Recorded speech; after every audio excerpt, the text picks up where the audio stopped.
наверное, рассказывать о чудесном автомобиле Tesla Model S, да? 84. Круиз.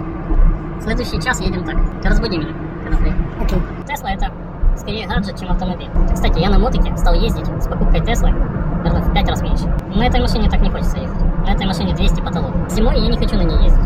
Полноприводная Тесла точно не панацея. На что пересесть? С Теслы, Крузера, Тундры и мотика Бэхи. Пару дней назад видел недалеко от моего дома Феррари. Прикольно, и звучит прикольно. На Феррари я еще не ездил. Может, Феррари? Я что-то думаю, что эта Тесла ее объедет. Да. Автомобильный кризис у меня в голове присутствует. Да не, ну Тесла должна быть. Друзья, сегодня есть желание вам рассказать об этом автомобиле. Я на нем езжу ровно год. И ровно 1,5 года назад я оплатил за него денежку. Он был куплен на Копарте Tesla сервисом. Около 5 или 6 месяцев они этот автомобиль приводили в порядок. Ну, сначала ждали спорта, потом приводили в порядок. Это было в видео чуть повыше, ссылочка будет. А сейчас я хотел бы поделиться тем, как выглядит езда на этом автомобиле уже 7-летним. Дождь и град — это очень в тему. Я первый раз боялся ехать с большими лужами на этой машине в дождь. Ну, вообще мало чего боюсь. Но на батарейке мощностью 85 киловатт-часов что-то я боялся, не знаю. Думаю, если там изоляция где-то плохая. Доеду я только в одну сторону, там где крестики стоят. И вот прошел год, и уже есть чем с вами поделиться. Есть и первые ощущения, и вторые. Начинаем с плохого, закончим хорошим. Плохое. Низкий клиренс. Я как человек с детства привыкший ездить на автомобилях типа Land Cruiser 80, Nissan Patrol, Гелендваген. Мне вот этот вот клиренс Теслы со всеми этими саспеншенами, возможностью подъема, ну не успеваю я поднимать, я быстрее в бордюр упираюсь какой-то, потом начинаю соображать, что там же бампер спереди, оказывается, и бордюр перед бампером. Ну так вот, низкий клиренс для меня явно не в плюс. Возможно, это классно для аэродинамики, лобового сопротивления. Проговорили. Никуда съехать нельзя. Хотя нет, можно съехать. Мы даже видео сняли на эту тему, как мы съехали на Тесле в грязь. Ссылка сверху. Некоторые из вас написали, типа, зачем ты туда поехал на заднеприводной Тесле? Друзья, ну я на джипах, внедорожниках, джипах, можно их называть по-разному, отъездил лет 15, наверное, своей сознательной жизни. И по грязи, и по асфальту, по проселочным дорогам, по любым. Мне не интересно на джипе лезть в грязь. Ну там нечего делать на джипе. Если ты 15 лет это делал, зачем тебе это делать опять? А вот на Тесле заднеприводной, на летней резине в грязь залезть, ну это милое дело, это ж интересно. На сегодняшний момент у меня в парке 3 автомобиля, 1 мотоцикл. Это Toyota Tundra красного цвета, который вы прекрасно все видели. Это Land Cruiser 200 серебристый. Это Tesla, вот эта серая, она же синяя в пленке. Это мотоцикл BMW K1300S. Я к чему? Ну, у меня нормальный опыт езды на разных автомобилях. Если посчитать все транспортные средства, на которых мне доводилось ездить, я думаю, полсотни наберется. Как-то пытался посчитать, какой я километраж суммарный наездил на автомобилях. За 19 лет водительского стажа я проехал где-то около 750 тысяч километров. Думаю, до миллиона еще далеко, но свои первые 500 000 я давно проехал, пролетал, прокатил и по грязи, и по асфальту, по всему. Поэтому я вам скажу, гораздо интереснее ехать на Тесле по грязи, чем на Land Cruiser. Ну, это просто как небо и земля. Так, ладно, возвращаемся к Тесле. Недостаток номер 2. Дальность хода. Вот сейчас мы поехали на объект, к нему около 180 километров. Обратно и те же 180 соответственно. GPS показывает остаток хода, когда я предположительно буду дома, 1%. Ну вот это все, что надо знать о дальности хода на Тесле. И я не еду сейчас 150, я еду 85-90. Во-первых, дорога плохая, а во-вторых, GPS мне настоятельно рекомендует не ехать выше 85. Это недостаток номер 2. То есть мы куда-то можем на этой машине доехать с дальностью хода в 360 километров, но не быстро. А если быстро, то тогда не 360. Недостаток номер 3.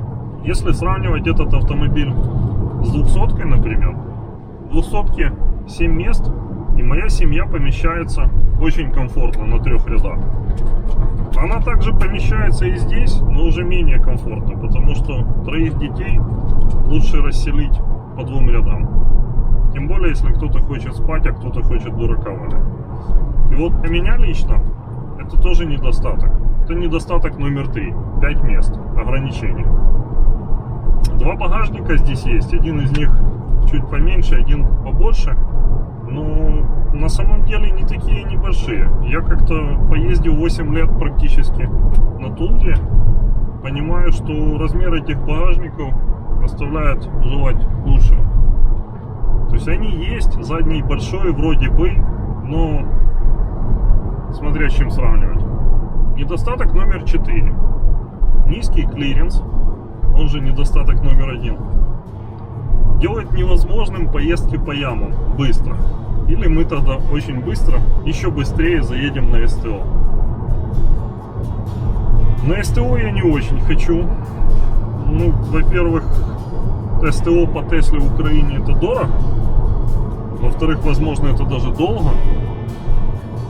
В-третьих, а зачем оно мне надо? Я же купил машину, за которую я 1 раз заплатил. И теоретически я на нее больше денег тратить не хочу.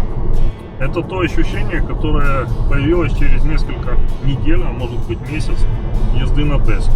Ощущение, что ты ездишь на каком-то общественном транспорте. А вот этот вау-эффект, он прошел очень быстро. То есть вау, это вот это вот. Вот это вот. Ну, а так можно поездить, но недолго, потому что тошнить начинает первым пассажиром. Водителю немного легче, он за руль держится. И он понимает, что он делает. Так вот, вау-эффект проходит, а ощущения от езды остаются. Достаточно комфортный автомобиль, как для легковушки. Но я-то привык ездить на других автомобилях. И мне после множества этих Land Cruiser, Gelandenwagen, Nissan Patrol, Mitsubishi Pajero Sport, Mitsubishi Pajero Wagon, Toyota Tundra, Lexus LX 470. Мне эта машина, она не совсем понятно, как на ней ездить с привычной мне скоростью по привычным мне траекториям. Ну, скорость, ладно, окей, со скоростью тут все нормально, она едет 200 плюс. Но я не могу сделать вот так вот туда, я не могу съехать вот так, потому что останемся без колес. Я съехал так 1 раз. Вот они фотографии. Заваренные диски, завулканизированная резина. Это были 21-е диски. А я съехал так 2-й раз. Вот они тоже фотографии. Это уже 19-й диск разорванный по длине. И разорванная резина. То есть под этот автомобиль нужно менять мне лично стиль вождения. Хочу я этого? А зачем? Просто чтобы ее не заправлять? Ну вот я на ней год езжу, и у меня год вопрос. Готов ли я менять отсутствие платных заправок бензином или дизелем на отсутствие возможности ехать так, как я хочу? До сих пор вопрос этот стоит. Вопрос, наверное, номер 4, он же продолжение предыдущего вопроса. А что делать, когда дальность у вас километров 800? Как поехать к теще? Ну вот вопрос конкретно. К теще 800 плюс километров. Это мне 2 раза надо стоять по 2,5 часа и заряжаться на быстрых заправках. 2,5 часа быстрая заправка. Серьезно? Ну так вот, любая поездка на расстояние свыше 360 километров, вопрос, что выбрать? Тундра, Land Cruiser, Tesla. Конечно, Land Cruiser. Не, если надо что-то везти тяжелое, длинное, габаритное, конечно, Тундра. Если надо везти только себя, конечно, мотик. Если холодно на улице, опять Land Cruiser. Tesla, ты где в этом списке? Теперь давайте по плюсам. Плюс первый. Проезжая мимо заправочных станций, можно делать вот так. Можно делать вот так. Можно делать вот так. Можно просто делать вот так. Ну вы понимаете, о чем я. И вот это ощущение, оно же не неожиданность. Это же абсолютно понятно, что ее не надо заправлять бензином. Но к этому приходишь только через там неделю, 2-3, месяц, год. Через достаточно большой промежуток времени ты понимаешь, что ты привык не заправляться на заправках. И когда с тобой едут пассажиры, ну вот, например, как сейчас, и тебе говорят, давай заедем на заправку на кофе, ты ехидно улыбаешься и говоришь, ну разве что на кофе. Даже газа дешевого не зальешь по 7 гривен за литр. Плюс номер 2. Ускорение. Даже вот эта машина, 85-ка 13 года, которая разгоняется по техпаспорту в районе 5 секунд, она очень быстро это делает в реальности. 5 секунд это быстро. Я сейчас это говорю не тем ребятам, которые ездят на GTR или ездят на литровых спортбайках. Я тоже езжу на рубль 30 и тоже привык к ускорению. За 2,5-3 секунды. Вопрос в другом. Это автомобиль, который вы не заправляете, но он пуляет практически как мотик. Это не практически, на первых 50 метрах он делает любой мотик. Второй вопрос, что еще на следующих 50 мотик уже тебя объезжает. Это все-таки не перформанс-версия и не 700 сильная, и не 700 плюс. Тем не менее, динамика разгона впечатляющая. Даже на 2020 год ее выше крыши. Точно так же, если мы говорим о каких-то обгонах на трассе, ну, с любых скоростей, разве что свыше 150 она не хочет там пулять. Но до 150 она пуляет так, что мама не горюй. Плюс номер 3. У нас недавно заработала такая штучка в телефоне, называется Dia. В ней подкачивается под ваши данные все водительские удостоверения, все техпаспорты. И вот я себя поймал на том, что вас могут остановить на этой машине, а вы дома забыли все, кроме телефона. Вы ключи от машины забыли, вы кошелек с документами забыли, с правами и с техпаспортом. Но если у вас есть телефон, к этой машине в принципе этого достаточно. Почему? Потому что вы можете зарядиться где-то на ЧДМа, даже если вы едете куда-то на дальняк, с помощью телефона оплатить. И вы можете открыть машину с помощью телефона, вы можете закрыть ее, можете проконтролировать заряд, если вы где-то в кафе сидите, кофе пьете, пока машина заряжается. То есть с телефона вы можете все, в том числе полиции, показать свои документы в окошко. Это плюс. Это не касательно этого автомобиля, да, но этот автомобиль вызывает устойчивую забывчивость брать с собой кошелек. Почему? Потому что я его не обязан заправлять. Если я его не обязан заправлять, зачем мне бумажник с документами? Есть карточка в телефоне, ею можно все что угодно оплатить. А для машины это не нужно. Ключи для машины не обязательно. Наличие этого бесключевого доступа с телефона, полнофункционального, определяет вот этот плюсик очередной. Следующий плюс. Я каждый раз, когда сажусь сейчас в этот автомобиль, слышу вот эти звуки.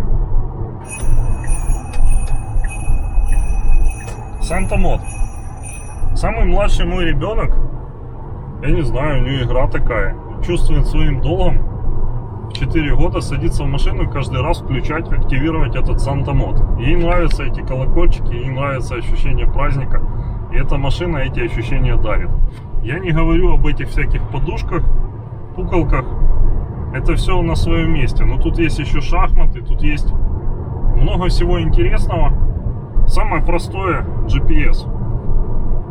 Навигация, которая есть на большом экране, продублирована на маленьком экране, показывает вот этот сумасшедший остаток хода домой 0%. И пишет о том, что нужно как-то зарядиться по дороге где-то. Но мы решим этот вопрос, я думаю, это не проблема. Так вот, вот эти все штучки, которые недоступны в Land Cruiser, недоступны в Тундре, вот они создают разницу между Tesla и другими автомобилями. И это было в 2013 году. Я сейчас, еще раз, не о GPS, не о навигации. Это есть и в других машинах. Тут есть куча других игр, всяких рисовалочек. То, чем занять детей, пока вы вышли из машины, они остались в машине, и они сидят там во что-то играют. Я вспомнил еще один недостаток. После Lexus LX 470 в идеальнейшем состоянии мне очень не нравится качество отделки салона здесь. Разница между двумя этими автомобилями 10 лет. И казалось бы, Tesla должна была бы быть где-то там, ну это же премиум, судя по цене. Ребята, эта машина продавалась за 80 тысяч долларов плюс. Ну, не должно быть вот этой кожи молодого дермантина здесь. А она есть. После таких машин, как Lexus, есть куча вопросов к отделке салона. И не только салона. И к зазорам по дверям, и к зазорам по капоту, и к зазорам по багажнику. Так и всем зазорам в этом автомобиле. Мне не нравятся вот эти форточки, которые свистят здесь. И зимой я это слышу. Но мне нравится, что эта машина дарит вот эти вот ощущения. И она это делает каждый раз, когда вы вот так вот делаете.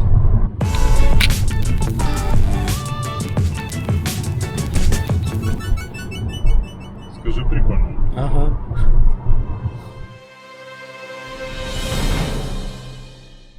Так вот, ребят, есть куча минусов и куча плюсов у этого автомобиля. Самые основные я вам рассказал. Перечислить все, наверное, малореально в формате одного видео.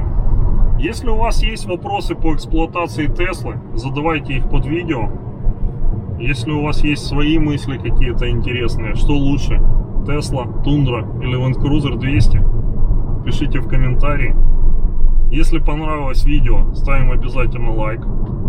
Подписываемся на канал, включаем колокольчик. Пока. То есть ты хочешь сказать, что я каждый раз нажимаю эту кнопку душилка? Ну, получается, что так. Ё. Комар сдох в кнопке освещения потолка. Тесла. Ты просто огонь.